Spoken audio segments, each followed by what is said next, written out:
Welcome to ECNTRADE Daily Video. Before we begin, it should be noted that any advice is of a general nature only and that your personal circumstances have not been taken into consideration. Hello everyone, my name is Rob Clayton and thank you for joining me. The Australian dollar has been a little bit mixed over the last few hours since New York close, but nevertheless the daily implications still support a bullish case. Along with that, with the clearance above that level of 68, 60, 65 area, now puts further guidance towards the top side with an initial objective at 69.35 to 75 and reassess from there. Technicals remain bullish and any pullback should find support around 68.35 on the day. Looking at euro, the market did take a stab at that downtrend line, as we can see here, which is still relatively firm. However, if we see a close above the level, which is at 101.6080, which at present it does look convincing, as the dollar index, which measures the greenback strength against a basket of 6 major currencies, has tumbled to an intraday low of 107.70 before rebounding, now currently holds at 108.12. Still, with the technicals holding relatively firm, any pullback for the euro should find support around 100.3075 area. But do keep an eye on this level, because if it does break through that level of 101.6080, the call is towards 103.6070. With all eyes on the US inflation data later today, it is expected to show further cooling of the consumer prices, but the forecast is at negative 0.1 month on month. Annually, however, inflation rose in June at 9.1%, the largest that is in 12 months since November 1981.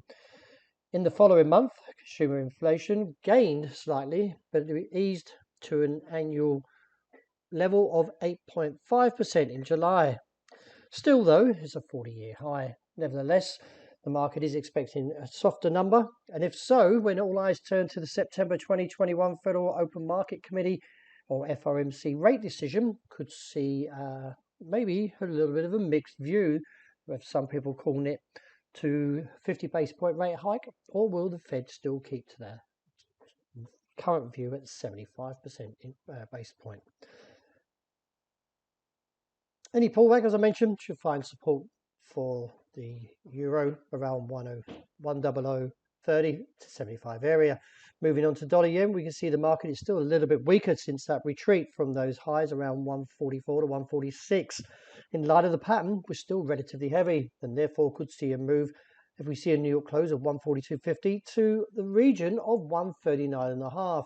In light of the technicals, I am supportive, and therefore if we do see into tonight around 10:15 area time frame, that is, that the inflation number is a little bit weaker, then the dollar may sink further and therefore trigger a further decline for dollar yen.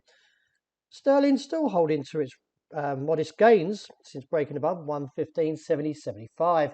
I like the way this pattern is holding, and from the close above 115.70.75 calls for 118 as a potential target. I might as well put it in there just to give you a bit of a guidance on where or how high we can actually go. So there's still a bit more room to the upside. Any pullback should find support around 115.80. Looking at gold, the market is still holding to its gains since the break above 1,719. From there, I'm looking up towards 27.39 to 49 as a potential objective, and any pullback may find support around, I believe, at 1,715. For technicals holding somewhat bullish, should see further gains. And wrapping up with oil, the market is still pushing up slightly high, but may find a little bit of difficulty as it gets closer towards that region of 88.5. If we hold there, then we could see a pullback to 85.60. It would need a break there to reinstate the downside to $81 a barrel. Until we get that break of 85.60, still keep an eye on that top side of 88.50, as it could rally on to $91 from a break. Well, that wraps it for today. Thank you very much for joining me. And as always, look out for the intraday report, and I hope you enjoy the rest of the day.